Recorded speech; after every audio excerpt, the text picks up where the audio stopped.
بسم اللہ الرحمن الرحیم 22 مارچ 2022 یعنی کل کے دن ایک بہت بڑے عالم دین آیت اللہ علامہ محمدی رے شہری دنیا سے رخصت ہوئے۔ آپ کا شمار بہت بڑے محققین اور مصنفین میں سے تھا۔ آپ نے اپنے پیچھے انتہائی یادگار چیزیں بطور میراث چھوڑی ہیں جو ہمارے لیے ایک ہمیشہ جسے کہتے ہیں کہ استفادے کا سامان رہیں گی۔ آپ کی 75 ایئرز ایج تھی اور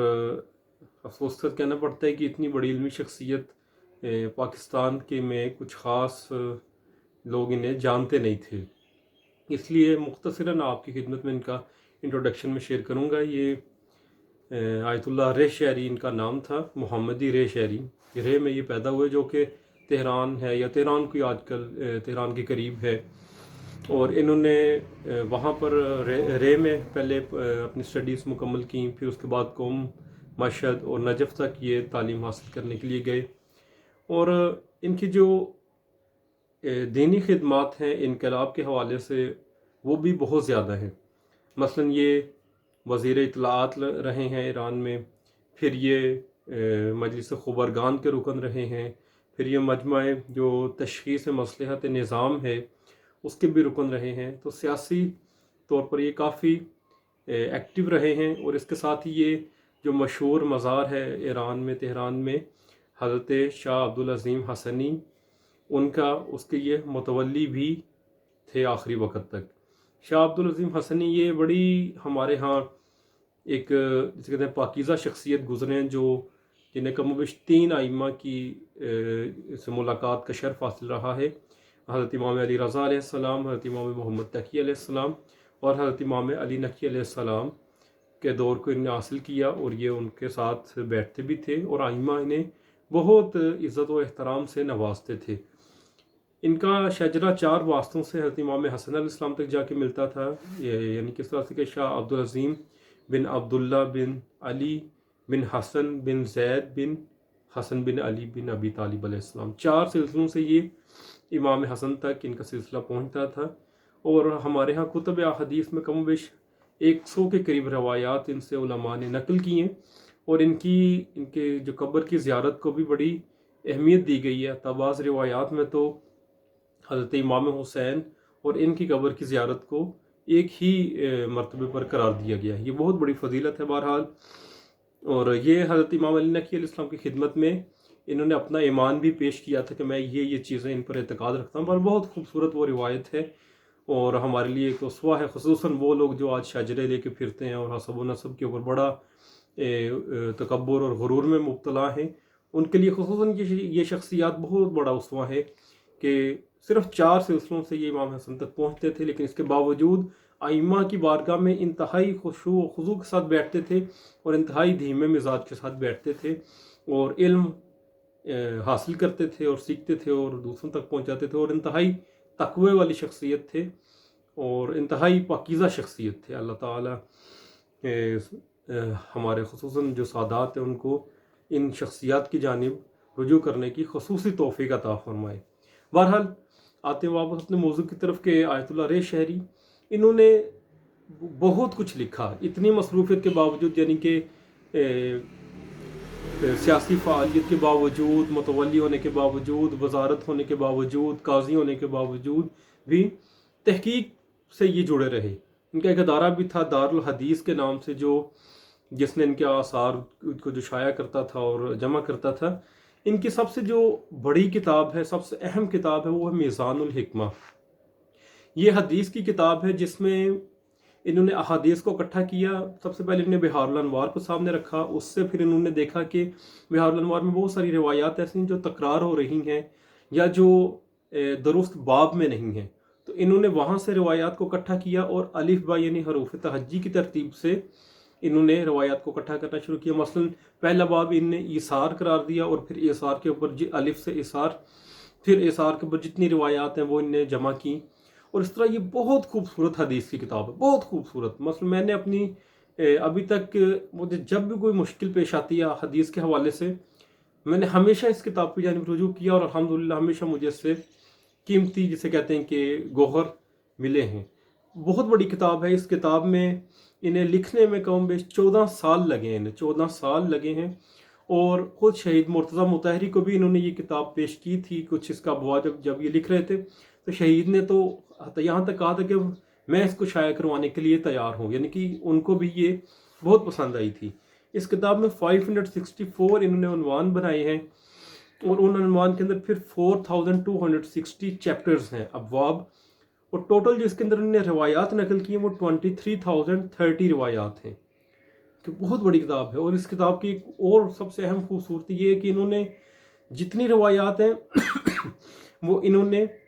اہل سنت کی بھی ماخذ سے نقل کی ہیں۔ مثلا انہوں نے کنز العمال، جو کہ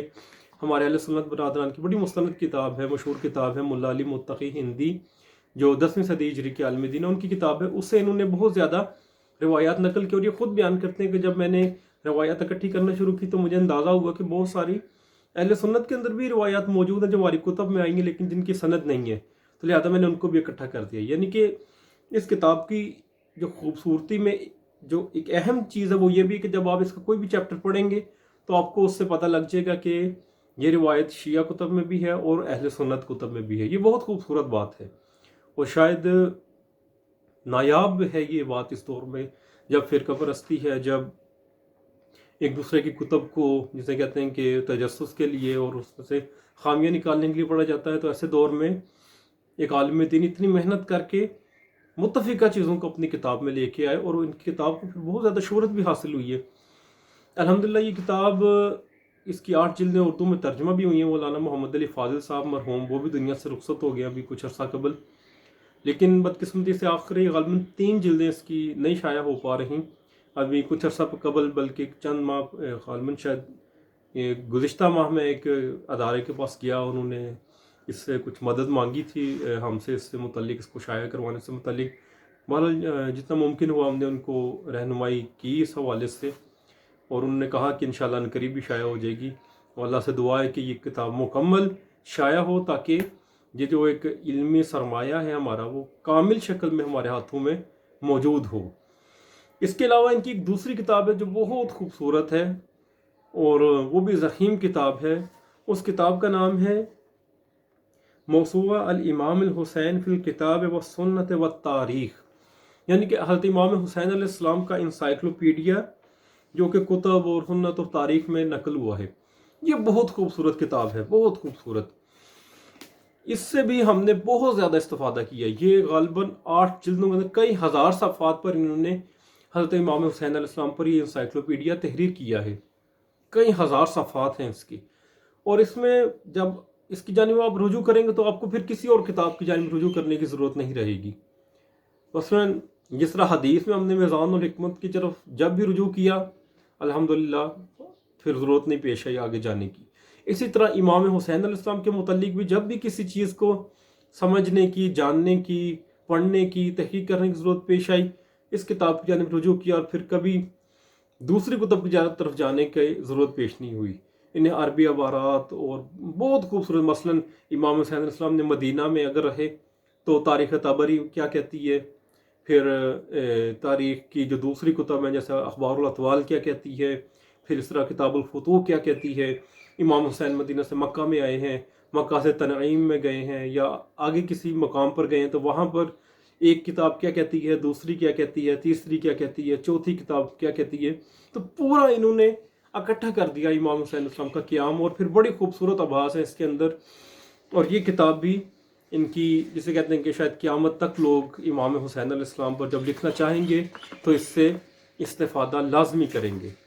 آخر میں انہی کی کتاب میزان الحکمہ سے ایک روایت آپ کی خدمت میں پڑھوں گا جو کہ یقیناً مصداق کامل ہیں یہ شخصیت اس روایت کے۔ یہ روایت نمبر ہے 13,732، اور چیپٹر کا نام ہے کہ عالم کی موت، موت العالم، جس میں یہ روایت لے کر آئے کہ الموت العالم سلمۃ فی الاسلام لا تصد مختلف اللیل والنہار۔ یہ رسول اللہ سے نے روایت لی ہے، رسول اللہ فرماتے ہیں کہ عالم کے موت سے اسلام میں ایسا رخنا پڑ جاتا ہے جو رہتی دنیا تک بند نہیں ہو سکتا۔ یقیناً یہ شخصیات ان روایات کے مصداق ہیں، اور ہمارے بہت سے لوگوں کے لیے تو یہ ایک قسم کا رول ماڈل بھی ہونے چاہیے کہ اتنی مصروفیات کے باوجود ان نے اتنا تحقیقی کام کیا ہے، اتنے بڑے بڑے پروجیکٹس کو کمپلیٹ کیا ہے۔ اور یہی اصل شان ہے کہ ایک انسان وہ صرف ایک ہی طرف کا نہ ہو کر رہ جائے، بلکہ وہ علم اور تحقیق کے میدان سے وہ جڑا رہے۔ ہمارے ہاں ہم دیکھتے ہیں اکثر لوگوں کو، ان سے جب پوچھتے بھی ہیں کہ حضور کوئی علمی کام نہیں آپ کے سائٹ سے آ رہا، سامنے آ رہا، تو وہ کبھی کہتے ہیں کہ ہمارے پر فلاں ذمہ داری ہے، فلاں ذمہ داری ہے، ہم فلاں کام میں مصروف ہیں۔ یہ شخصیات ہمارے لیے رول ماڈل ہیں۔ وزارتیں بھی ہیں، متولی بھی ہیں، قاضی بھی ہیں، رکن بھی ہیں، سب کچھ ہونے کے ساتھ ساتھ محقق بھی ہیں اور عظیم الشان علمی کام انجام دے رہے ہیں۔ یہ اصل میں ہمیں سمجھنے کی ضرورت ہے۔ اللہ تعالیٰ ان صاحب کے آیت اللہ محمد رے شہری کو بہت دکھ، بہت افسوس ہوا جب مجھے ان کی وفات کی خبر ملی۔ بس مجھے پہلے یقین نہیں آیا، میں نے اپنے ایک دوست سے جو قم میں ان سے کنفرم کیا کہ کیا واقعی یہ خبر درست ہے۔ اتنی علمی شخصیت جن سے ہم شاید ہی کوئی دن ایسا گزرتا ہو کہ جب ان کی کتب کھول کر ان سے استفادہ نہ کرتے ہوں۔ ان کا دنیا سے رخصت ہو جانا یقیناً ایک بہت بڑا رکھنا ہے اس عالم میں، اس دنیا میں۔ اللہ تعالیٰ ان کے درجات بلند فرمائے۔ اور سب سے آخر پہ یہ کہ یہ بھی ایک بات سمجھنے والی، آج ہمارے یہاں لوگ ولایت کا منکر، امام حسین کا منکر، آپ دیکھیے یہ امام حسین کے جسے کہتے ہیں محنت کرنے والے، امام حسین سے محبت کرنے والے، جنہیں ہزاروں صفحات کی کتاب لکھی ہے امام حسین علیہ السلام کی سیرت پر، ان کے انقلاب پر، ان کے قیام پر، ان کے مقتل پر، ان کے متعلق تفاصیل پر، ہزاروں صفحات کی کتاب۔ اور جو یہ آج ڈھنڈورا پیٹتے ہیں، آپ دیکھیے کہ وہ کس علمی سطح پر کھڑے ہیں۔ اور ایسے علماء، ایسے محققین جن کی محنتیں، جن کے خلوص اور جن کا کام رہتی دنیا تک زندہ رہے گا انشاءاللہ، ان کو امام حسین کا منکر کہنا، امام حسین کے خلاف کہنا، یہ بھی ایک تہمت ہے اور ایک کذب ہے، بہت بڑا جھوٹ ہے کہ شاید اس سے زمین و آسمان کانپتے ہوں کہ وہ لوگ جن نے اتنی خدمت کی ہے ائمہ کی، اہل بیت کی، ان کے آثار پہ 14 سال لگائے ہیں انہیں اکٹھا کرنے میں، ان کو ایک شخص، ایک عام آدمی آ کر جو ایک جملہ بھی نہ لکھنے کی صلاحیت رکھتا ہو، درست جملہ امام حسین یا آل رسول کے متعلق، وہ آ کر اتنی فضولیات ہانکنا شروع ہو جائے۔ تو اللہ تعالیٰ آیت اللہ محمد رے شہری ان کے درجات کو بلند فرمائے، انہیں محمد و آل محمد علیہ السلام کے ساتھ مشہور فرمائے، ان کی شفاعت فرمائے۔ اور ہم تعزیت پیش کریں گے حضرت مقام معظم رہبری حضرت آیت اللہ امام سید علی حسینی خامنئی کی خدمت میں، اور حضرت امام زمان ارواحنا الفدا کی خدمت میں اس عالم دین کے اٹھ جانے کی تعزیت پیش کریں گے۔ اللہ تعالی ہمیں ان علماء کے آثار سے فائدہ اٹھانے والوں میں قرار دے۔ صدق اللہ۔